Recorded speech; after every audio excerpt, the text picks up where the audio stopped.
ದೇವಸ್ಥಾನಕ್ಕೆ ಬಂದಿದ್ದೀವಿ, ದೇವ್ರ ಕೆಲಸ ಮಾಡೋಣ. ನಮಸ್ಕಾರ ನಮಸ್ಕಾರ. ಒಂದು ವೇಳೆ ವೇದಿಕೆಯಲ್ಲಿ ಇರುವಂತ ಎಲ್ಲ ನಮ್ಮ PT ರಾಜಶೇಖರ್ ಅವರು,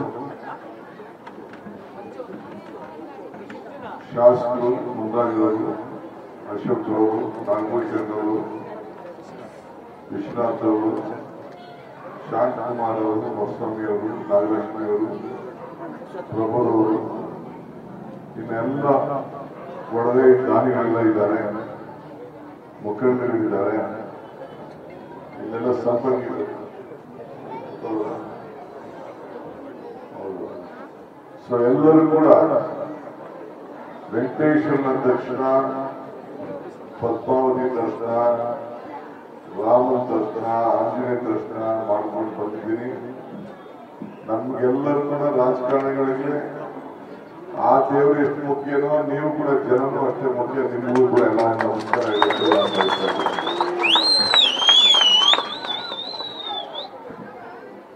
ನಾನು ಆಗಾಗ ಒಂದು ಮಾತು ಹೇಳ್ತಾ ಇರ್ತೇನೆ, ಮನುಷ್ಯನ ಹುಟ್ಟು ಆಕಸ್ಮಿಕವಾದ್ದು, ಸಾವು ಅನಿವಾರ್ಯ, ಜನನ ಉಚಿತ, ಮರಣ ನಿಶ್ಚಿತ. ಈ ಹುಟ್ಟು ಸಾವಿನ ಮಧ್ಯದಲ್ಲಿ ನಾವೇನ್ ಮಾಡ್ತೀವಿ ಅಂತ ಬಹಳ ಮುಖ್ಯ. ನಮ್ಮ ಸ್ನೇಹಿತರು ಮಾತಾಡ್ಬೇಕು ಹೇಳಿದ್ರು, ಇದೊಂದು ಬಹಳ ಪವಿತ್ರ ಸ್ಥಳ ಆಗ್ತದೆ ಅಂತ ಹೇಳ್ತಾ ಇದ್ದಾರೆ.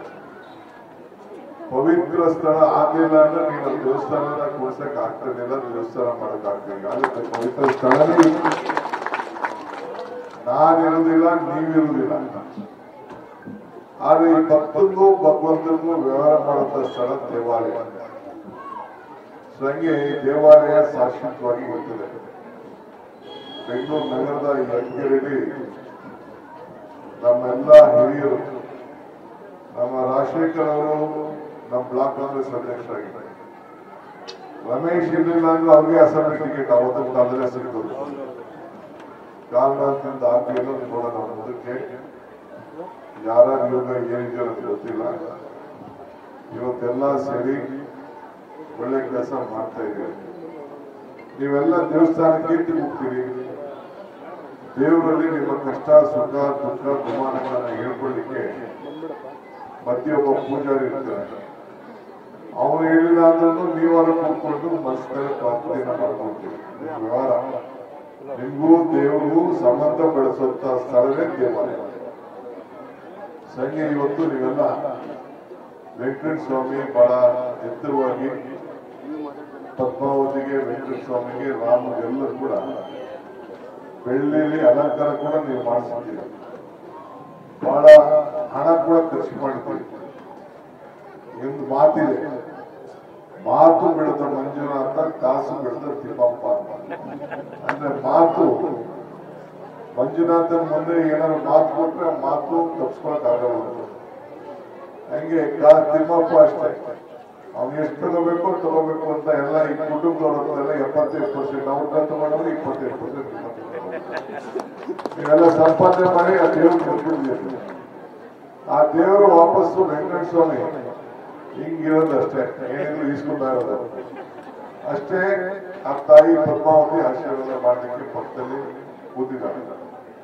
ಸೊ ಎಲ್ಲರೂ ಕೂಡ ದುಃಖವನ್ನ ದೂರ ಮಾಡುವಂತ ದೇವಿ ದುರ್ಗಾದೇವಿ. ಆ ದುರ್ಗಾದೇವಿ ಸ್ವರೂಪಿನೇ ಪದ್ಮಾವತಿ ಕೂಡ.